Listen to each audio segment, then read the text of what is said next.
Thank you, Julie. Welcome to the IRSM West Midlands webinar.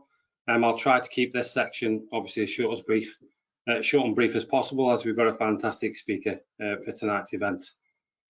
Thank you to one and all, obviously, for taking the time to attend after your busy day. Whilst IRSM West Midlands aim to provide content to members each month, we are also mindful of other great content from other branches within the organisation, and would encourage you to view the events section of the IRSM website. You can find this under the network tab, where you can view various webinars that are taking place. As an example, the next UK webinar will be held through the Wales branch on the 17th of October, and this is on health and safety and policing. You can also, or you may also be interested in the next webinar through the Egypt branch on the 18th of October, which is covering safety and design. Efforts are made by IRSM West Midlands branch to provide regular updates on webinars and other content through the branch LinkedIn page. Please follow this page to ensure that you see these updates. As an example, we're hoping to reach out to followers to establish the webinar topics that you would like the branch to cover in coming months stroke over the next year. It's only right that, as mentioned last month, IRSM have a members resource hub that people can, that can be found on the expertise tab on the IRSM website. This area is available to members only of the organisation, and already has considerable amount of resources for you to view at your convenience. Content is also being provided from other professionals within the risk management sector, so this resource is only getting better and better as more and more content is uploaded to the area on a daily basis. IRSM, for instance, today have announced via LinkedIn that they are enhancing webinars in all areas of risk management, and from next month they will be exclusively free to IRSM members. The online sessions will be grouped into 4 different series to make it easier for you to navigate the topics relevant to you. These will be career support, focus, leadership, and finally people and psychology. You will get the most by attending these, but obviously these will be recorded like this event, and that recording will be placed on the resource hub, so obviously members can view that at future dates. These webinars are available to non-members, but there's a small charge for attending the webinar, which is £24. There's a webinar as well on the 29th of November, which is a lunchtime webinar through IOSH, which is being presented by Donna and Hugh on fellowship. So they're trying to encourage people to obviously move to fellowship of the organisation. The next IRSM West Midlands branch webinar will be on the 10th of November, which is looking at business resilience and crisis management. We have Stephen Harris, another great speaker for this event. Stephen's a fellow of IRSM and is also chartered with IOSH. This evening's webinar on the implementation of holistic wellbeing strategy, we have Heather, who you can see in the background. Heather needs no introduction from myself. She's a great speaker. I've listened to Heather on a number of occasions and don't hesitate to do it again tonight. Heather has worked within the sector for many years,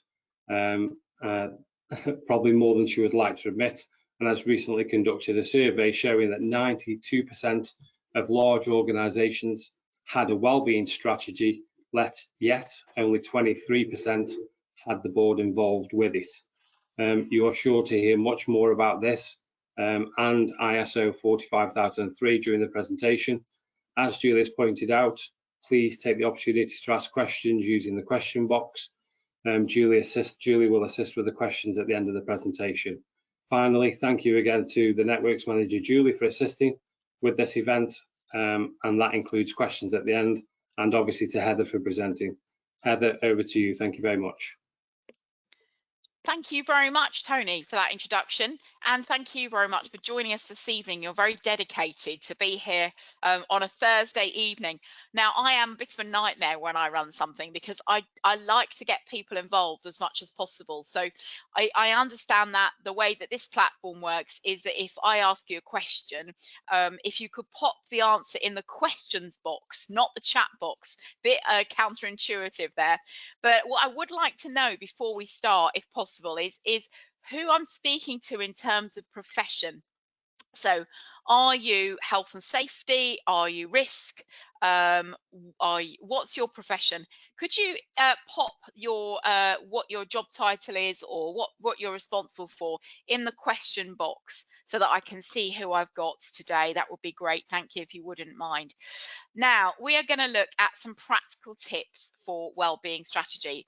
I've been working, I've had a wellbeing business now for almost 6 years.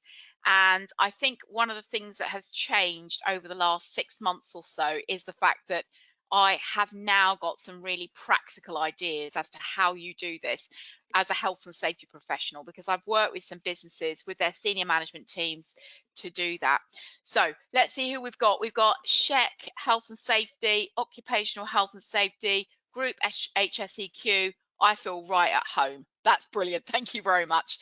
Now, you'll see on that very first slide there, which is just the sort of the holding slide, as it were, some of the things that you need to consider when you're looking at a wellbeing strategy. And some of these will be very familiar to you. There will be things that you've thought about, and some of them may not have been. So in the early days, wellbeing was all about benefits, and it very much sat with a benefits person in HR. It was also then probably about reactive interventions. Probably a lot of you have got an employee assistance program. You might even have occupational health there. And those are reactive interventions. Mental health first aid is really a reactive intervention as well. And some of you might have looked at your physical environment when it comes to your wellbeing strategy, but that might sit with facilities. You may have not very much input into that, but an opportunity if you're going to take wellbeing strategy on is to involve your facilities team too. The thing which I think has been really missing has been the board being involved. And for me, that kind of goes hand in hand with this idea of a stress risk assessment approach to wellbeing. So that's really looking at what your stress risks are in your organization and then building the education around that and building some of the organizational plans around that. So we're going to look at what that actually looks like and how you as a health and safety professional can get involved with that. So just briefly, this is the business that I run. We've worked with around 100 customers, increasingly globally, but mostly at the moment UK. We work with a mix of media, transport, construction, waste, all across the board really, and everything that we do is pretty much tailored to that organization. So we do have some sort of standard courses, but we always tailor it for you to make sure that it lands properly with your teams. So I mostly now get involved with supporting the board by bringing in such things as ISO 45003, awareness raising sessions for boards, helping people, health and safety and HR and boards build their wellbeing strategies. But we also do provide all of the training, strategy and support that's needed. So do join us. I'm on LinkedIn. We've got a group on Facebook with about 1,200 members where we look at what healthy work looks like. You're welcome to join us there. Yeah, just to connect with us somehow. And this is me. So if I haven't met you before, I used to run IOSH magazine, SHP magazine, sorry, IOSH conference, SHP magazine, Safety and Health Expo, and Barber Index. I bet none of you are old enough to remember Barber Index. I was responsible for it when it was on microfiche, which really ages me. And I worked out the other day that it isn't 25 years plus in health and safety. It's 30 years in health and safety. How did that actually happen? I don't know. But 5 years ago, I decided to start my own business. I started a master's in applied positive psychology. I did various bits of training. And I now run a wellbeing training and strategy business, supporting particularly health and safety professionals. I'm less looking at the HR piece. If we think about where we started from in wellbeing and where we are now, so when just before our business started, really it was very much the purview of HR. HR looked at it very much from a benefits perspective, might have a cycle to work scheme, a gym membership, maybe yoga in the office, fruit on a Friday. That was really considered to be well-being. And then really mental health first aid started to take off. And when the business first started, that was pretty much all anybody was interested in. I think because health and safety professionals saw that it had first aid in the title and thought, well, we can do that because we've done the physical first aid. We want to give physical and mental health parity, so we'll do mental health first aid. So there was a lot of mental health first aid, which is great. However, it is a reactive intervention, as I mentioned earlier.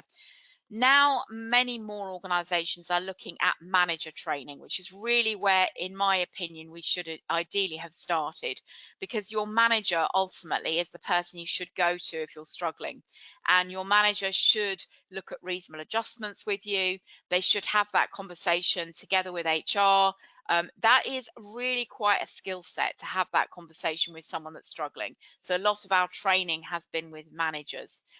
Now increasingly we're getting asked to work with senior management teams, as I said, and looking far more at a stress risk assessment approach and business focused wellbeing.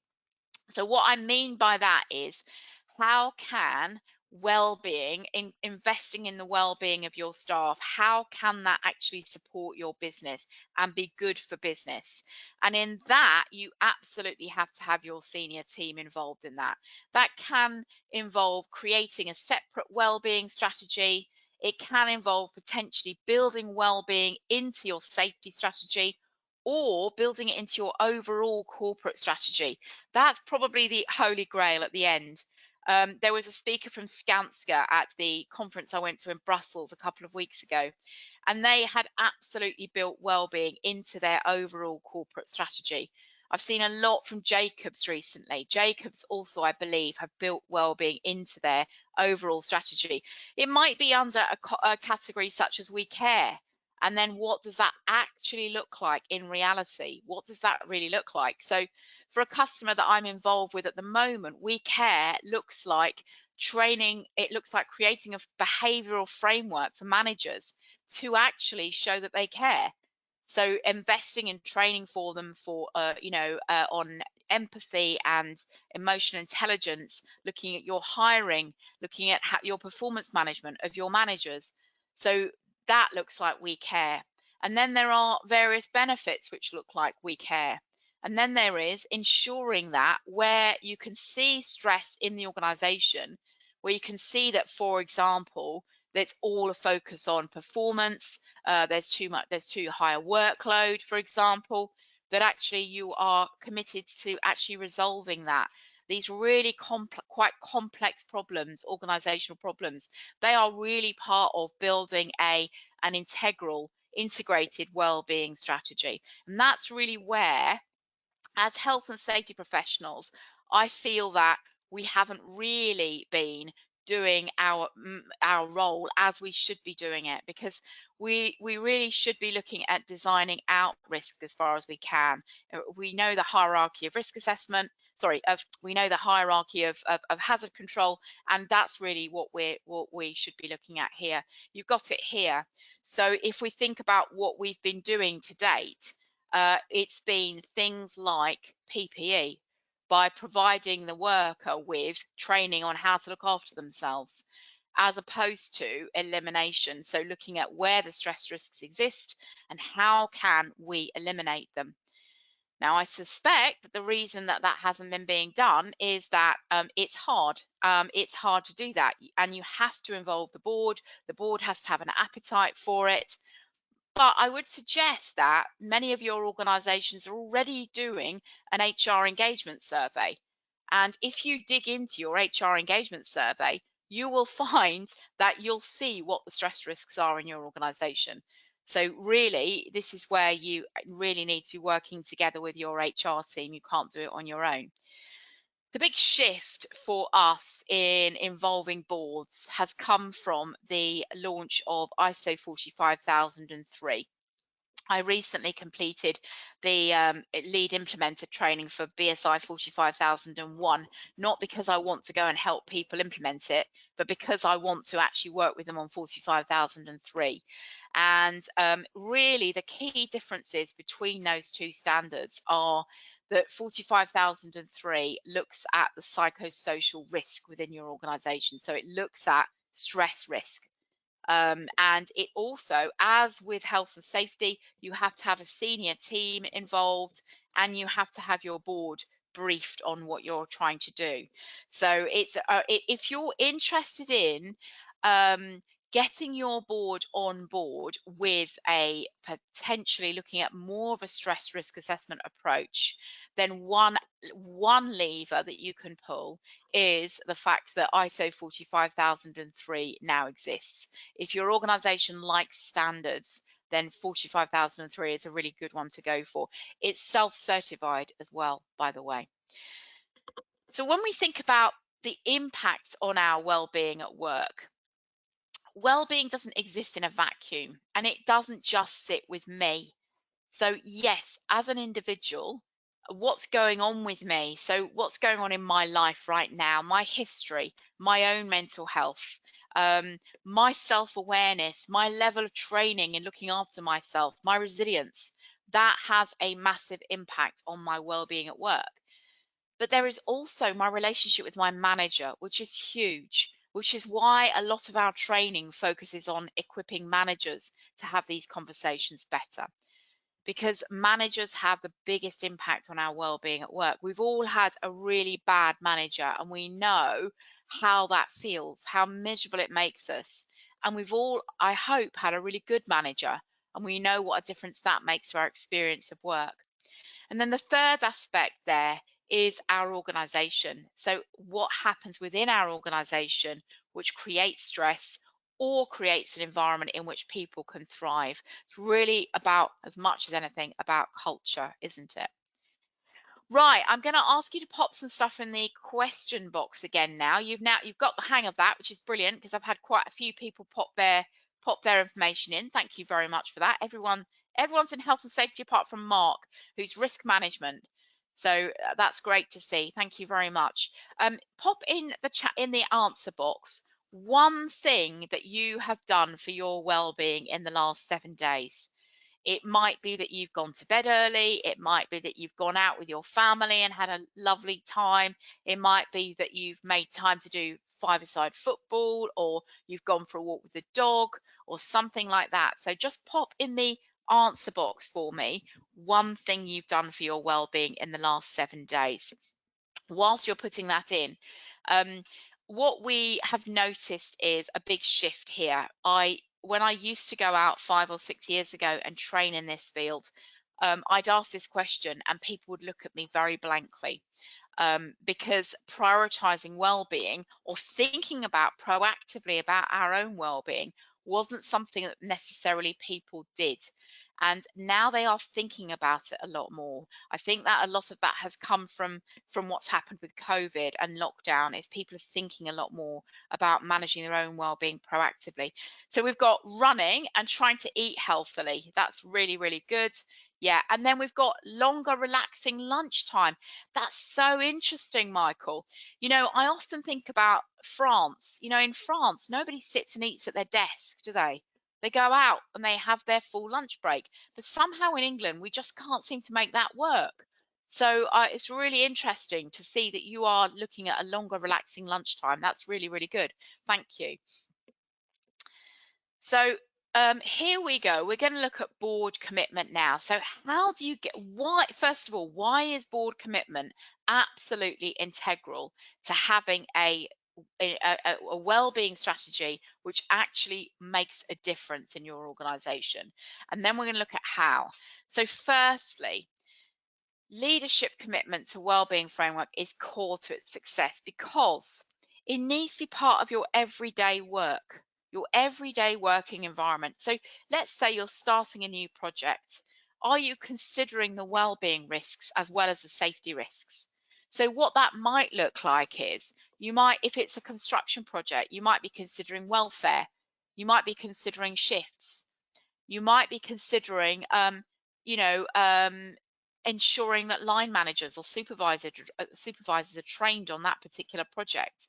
I work a lot with ITV, they're our biggest customer. And one of the things that they look at now when they start each production is, you know, is the hotel, if for example, the staff are going to have to sleep during the day, does the hotel have blackout blinds? Is it noisy? Are they going to be able to sleep during the day? That's how you consider well-being risks before you start each project. And then you've also got just the psychological safety aspects. So thinking about the relationship between well-being and safety. So when we think about the causes of accidents, you know, how often is at the bottom one of the root causes, or perhaps a fundamental root cause of an accident, somebody who isn't in the right frame of mind? Perhaps they're stressed, perhaps they are struggling with, you know, perhaps they've just had a row with someone, or perhaps they're tired, they're too tired to do the job that day. So it's perhaps asking those questions on a more frequent basis. I was talking to Netflix the other day, and that's what they're doing. Their safety and well-being has become integrated, so that they've looked at their key hazards, and then they've looked at the types of questions they need to ask somebody before they embark on a hazardous task.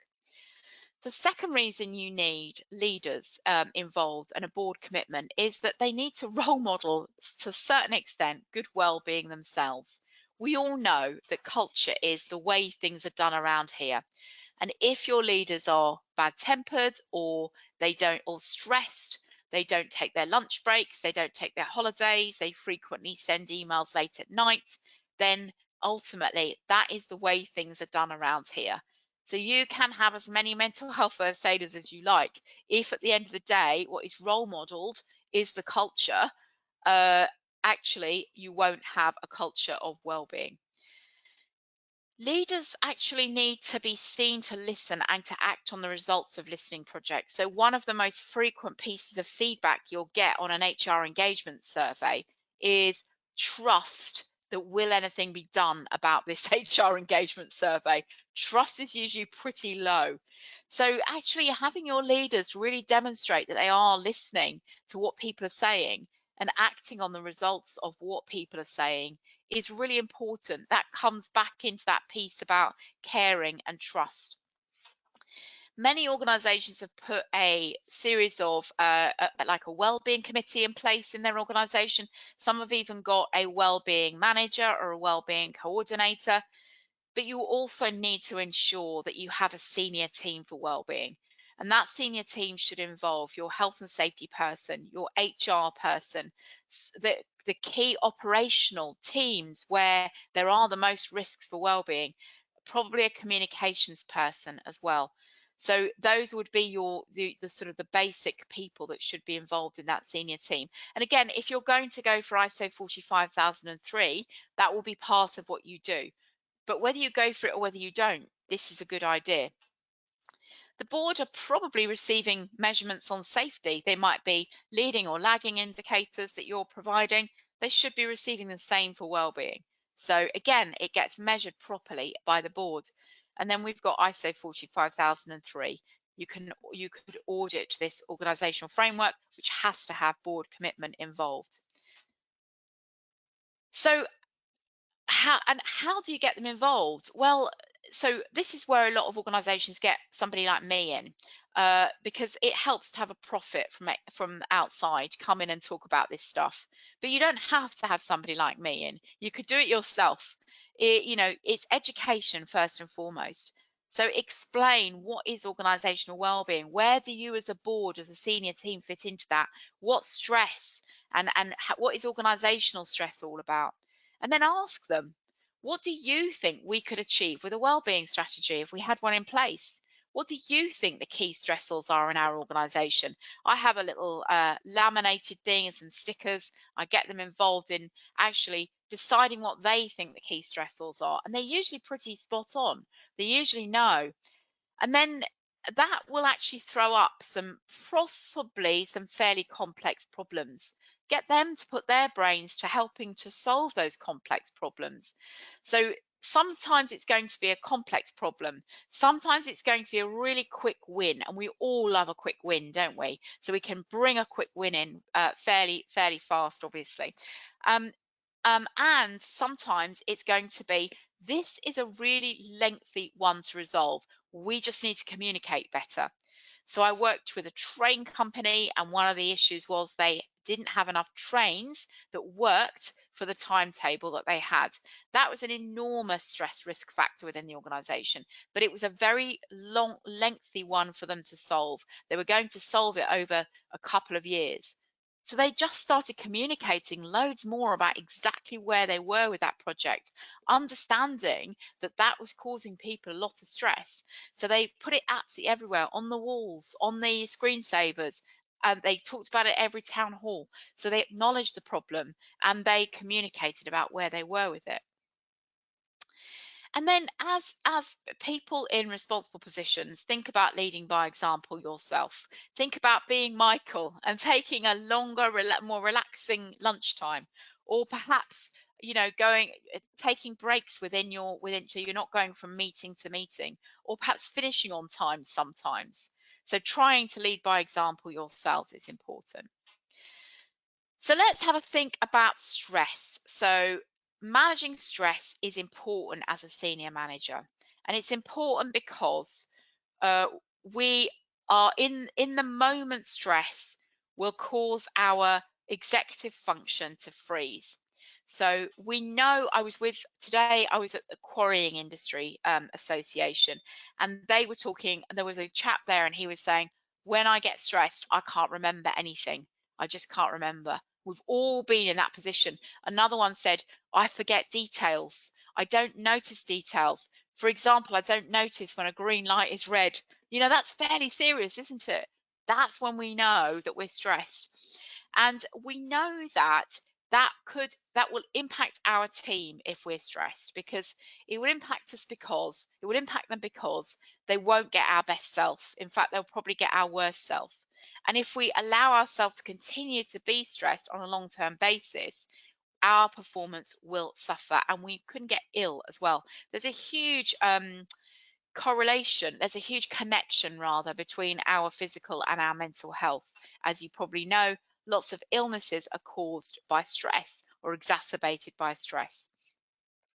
This is a really interesting theory of stress, which I just want to talk to you about briefly. So this is called Lazarus's theory, and this is talking about is our thoughts about the stressor, not the stressor itself, which causes the stress. So what do I mean there? Well, let's take an example. So you're given a project by your manager, and it's quite an interesting project. You quite like the idea of it. But when you're given that project, you've had a really bad night's sleep, and perhaps you've got an awful lot on and you're feeling really overwhelmed at that point in time. Perhaps you just had an argument with your partner.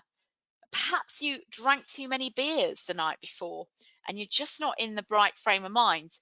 That stressor becomes stressful. But when you think about it a couple of weeks later, perhaps you've had a good night's sleep, everything's going well for you, and actually that stressor is no longer stressful. So it's our thoughts about the stressor which cause us stress. What this teaches us is a few things. The first thing it teaches us is that every single one of us has a different capacity on any given day, and we're all different generally. So I like to have a lot of plates to spin. It's very difficult for me to know when I am actually at the point where I need to row back, because I thrive on just that slightly too many plates to spin. Somebody else might thrive on a much smaller number of plates to spin.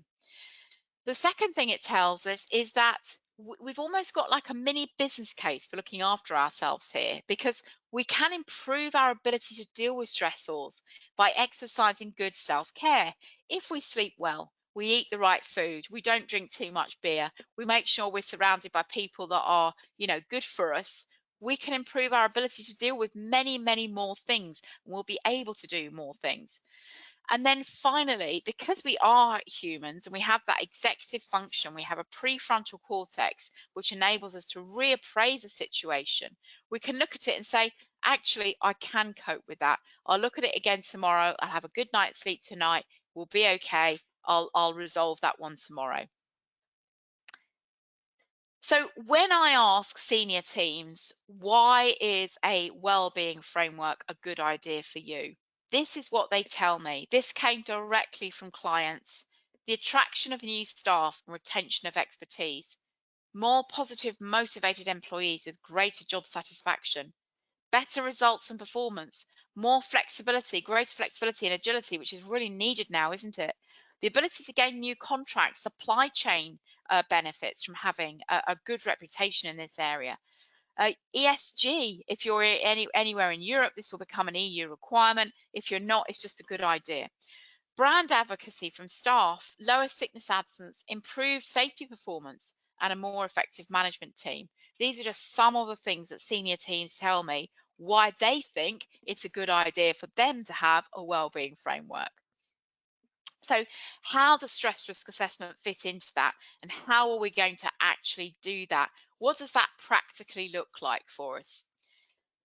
So the first one is we need to think about which framework we're going to use. So we've got the management standards within Health and Safety Executive. If you're in the UK, by the way, you will know, I'm sure, that there's actually a legal requirement to do an organisational stress risk assessment, not an individual one, an organisational one. You are expected to do an organisational stress risk assessment and mitigate against what you find. Not many organisations have done it.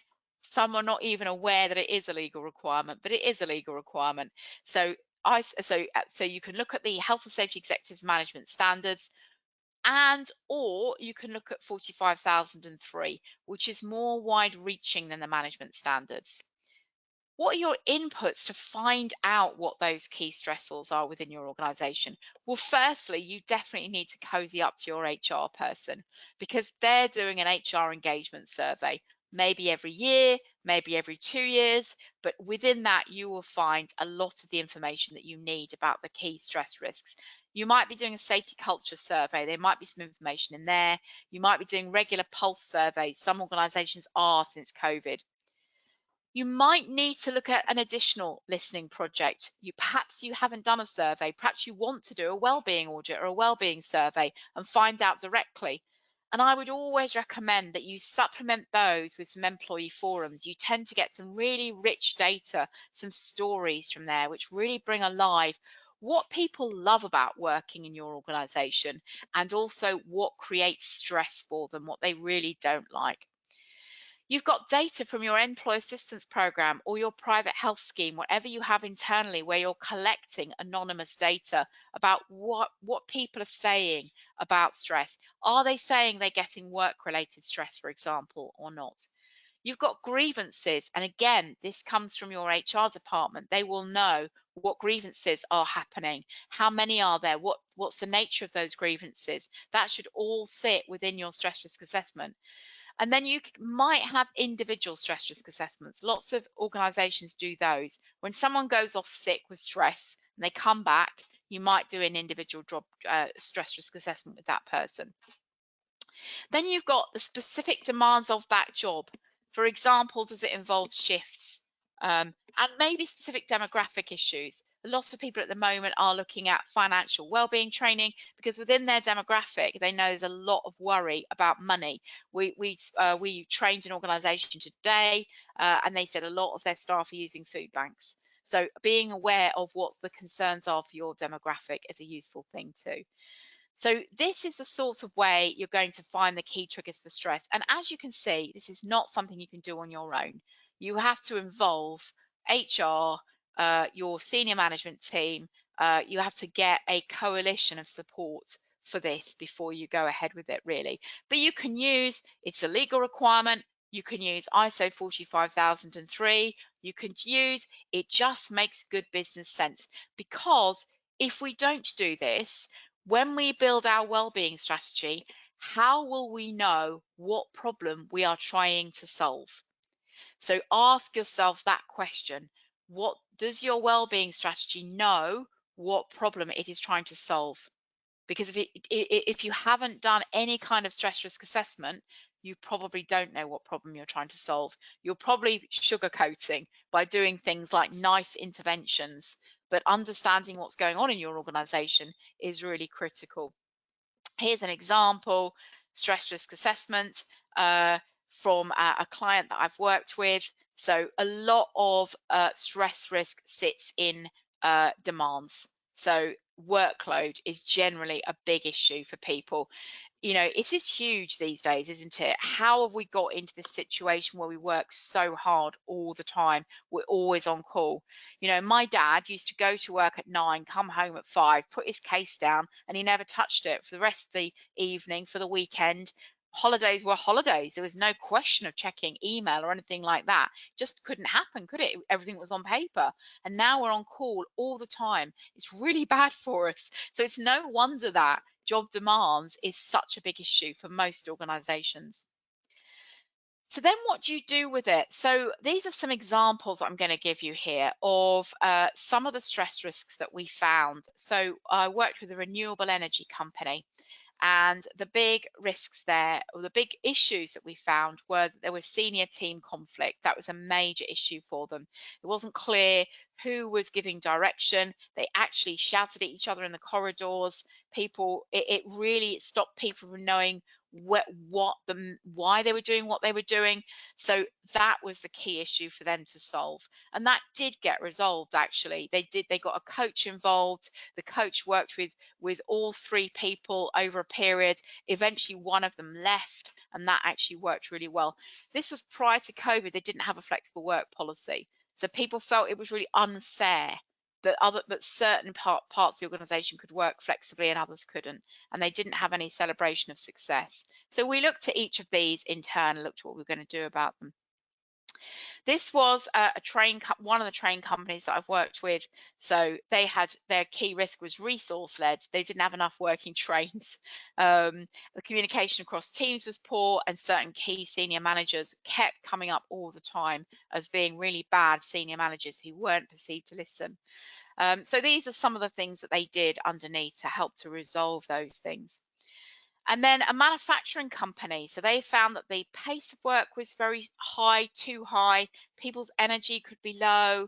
Work-life balance wasn't great. Tempers could get frayed. So they put these statements in place. This is what they were going to do about those things. And then underneath those came all the interventions they put in place to actually make that strategy actually work and come alive. This one is one that I'm working with at the moment. They want to put in place, people feel cared for by managers in the organisation, that access to support is available without stigma attached, and that people can manage their energy effectively. These are positive statements that came out of their risk assessment, which said that managers were very patchy in terms of their ability to really manage people, that people didn't know where to go for support, and they would be too scared to go even if they did know. And then finally, that it was a very demanding environment where people couldn't manage their energy effectively. So this is where it came from, and this is the intentions that they've now set. We're now working out the interventions that are going to sit underneath each of those objectives. So there you go. That's the same one, only with some a framework for what we're going to do about their issues. So let's now look at education. Now, in any other sphere, when it comes to health, safety and risk, we would do some form of trading needs analysis, wouldn't we? We would think about, okay, say it's asbestos. What do the directors need to know? What do the contractors need to know? What do the staff need to know? What do managers need to know? We'd have a bit of a trading needs analysis. And this is and mental health, well-being is no different. So when we come to what each stakeholder needs to know, we've got a senior management team needing mental health and stress awareness and understanding of organizational stress. We've got line managers and supervisors needing to understand how to have wellbeing conversations, managing stress in your team, management of fatigue in some cases, depending on what you're doing. All staff, and this will depend on what your demographic has. So general mental health awareness, everyone should have that. Probably some form of understanding of how to manage their own stress. And then you'll have demographic or work specific risks that you'll need to look at, like sleep, like financial well-being, like menopause. And then you might, for example, have mental health ambassadors or champs who may be mental health first aiders, who you want to have peer-to-peer wellbeing conversations, mental health awareness. So again, no different to any other area within health and safety. You need a training needs analysis. And then we have the final piece here, which is reactive interventions and benefits. I put them both together. So one of the nice exercises to do with your board here is to ask them, do you want to be gold, silver, or bronze in this area? How important is it for you to be a real industry leader? And then we're looking at reactive approaches such as employee assistance programs, occupational health, mental health first aiders, individual stress risk assessments. If you don't have an EAP, you might have some counselling that you offer where people can refer themselves. Access to an online GP is becoming incredibly popular because it's very difficult to get an appointment with a GP. And then you've got benefits such as these. All of these down the bottom here are all benefits. Increasingly, what we're finding is organizations are thinking about giving employees an amount per year they can just spend on their own well-being. So a friend of mine recently joined an organisation. He just got given £500 to spend on his own well-being, and he could spend that on going out to dinner if he wanted, as long as it supported his well-being. So because everybody's different, you can see where they're coming from. Not everyone wants a gym discount or a cycle to work scheme, So it's giving them flexibility on how they choose to spend their money. But that again, that very much is a sort of an HR aspect of your strategy. But again, you might want to have some input to that in your role in health and safety. Finally, physical environment, I'm really only going to touch on here. But if you're looking at what physical environment supports good well-being, you can look at the well building standards. You may have, difficulty in implementing some of this because you might find that you've got constraints. For example, you might be working for a client who supplies your building. You might be on a contract, which means that actually you can't invest in buildings. But if you are able to, the well building standards look at the 7 concepts for healthier buildings. So reporting, some of the leading and lagging indicators that you can use for reporting. So leading indicators might include employee engagement or net promoter scores. So this is the positive things that your employees are saying about working for you and improvements in those. Pulse surveys, when you're regularly doing a monthly or a bi-monthly or whatever it might be, short survey to find out how people are feeling about your organization, that can be a leading indicator. Appreciative investigation in areas with high scores. So when you get areas within your employee engagement where actually everyone scores really high, go and find out what's working. What is that team doing really, really well, which you can learn from in other areas of the organization. And then you've got engagement in training. Are people engaging in the mental health and wellbeing training that you're providing? And what are they saying about it afterwards? Are they giving it high scores? Are they using it?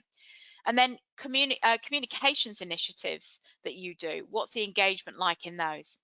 And then lagging indicators might include things like sickness absence, employee assistance program data, and then the other things here, online GP, occupational health, or grievances data. That is really all I had for you tonight. Have I done a full hour? No, I've done more like 50 minutes. But I'm hoping that that's enough for you. If you've got any questions, I'm very, very happy to take them. My email address is also there. And these are the kinds of things that we can help you with.